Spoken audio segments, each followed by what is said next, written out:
Now turn to Section 4.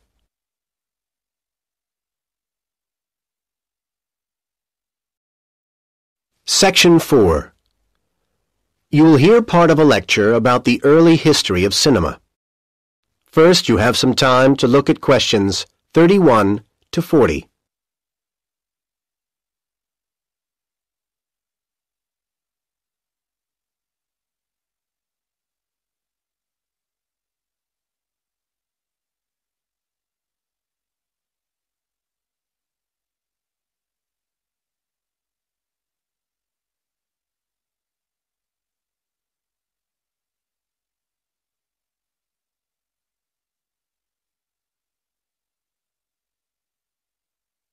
Now listen to the lecture and answer questions 31 to 40. Now, we all take the wonders of the cinema very much for granted these days, but cinema really is a very recent phenomenon. It has moved from its origins in the simple still camera to the dazzling computer-generated graphics of today in little over 100 years. Perhaps the real beginning of cinema was the cinematograph, a moving camera invented by the Lumiere brothers. As the excitement at the early screenings of short, simple moving pictures spread, competition developed rapidly, and soon cameras such as the American Biograph were on the market. Advertisements asserted that the Biograph did not shake as much as the cinematograph. Meanwhile, permits were required for outside filming, and import licenses were difficult to obtain for equipment, and there were other difficulties for cameramen. When the Lumiere brothers went to film the crowning of Tsar Nicholas II in Russia in 1896, the camera's ticking noise led people to believe it was a bomb.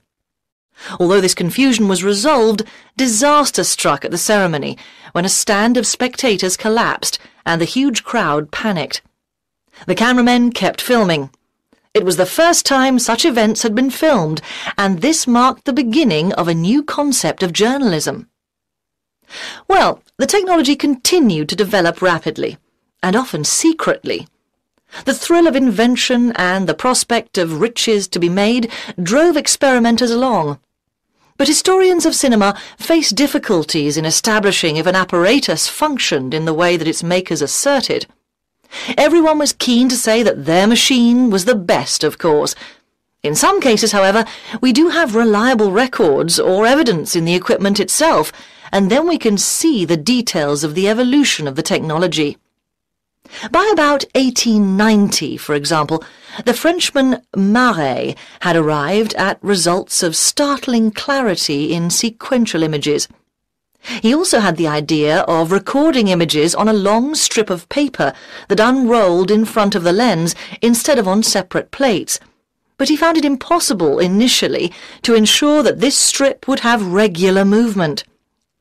As we step into the 20th century, however, we see much progress has been made, and there are many examples of what we would today recognize as films.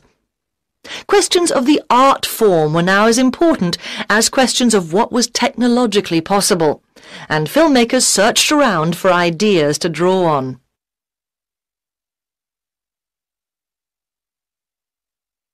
Comic strips were very popular at the time in newspapers, and their structure was applied to the planning of films, which were now being mapped in a series of picture panels.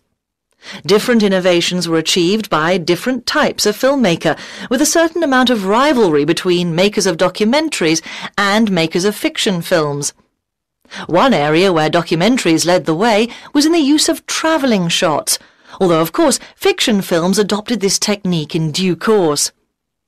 Various sources for stories were developing, and each would have an impact on the way the story was filmed. For example, filmmakers started to use greater numbers of shots when chase films became popular, because they wanted to show the various stages of the policeman running after the bandit and so on. And it wasn't just different kinds of story that were driving filmmakers to think up new techniques. Other technology also played its part. The telephone was growing in use, and filmmakers came up with the idea of splitting the screen image into two parts to show telephone conversations.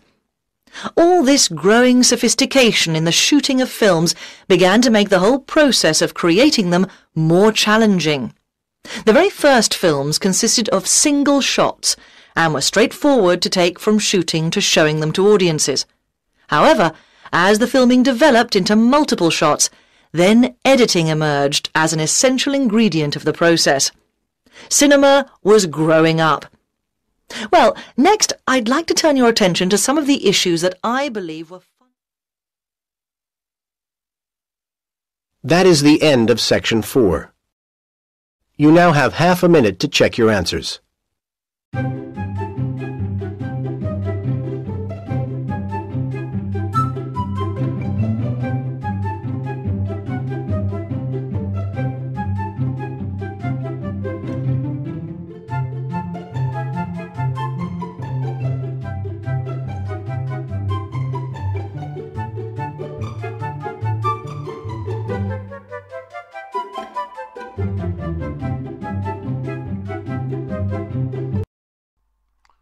Hi, this is IELTS Bob.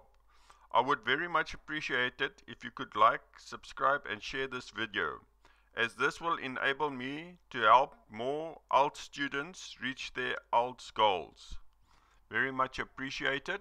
Thank you.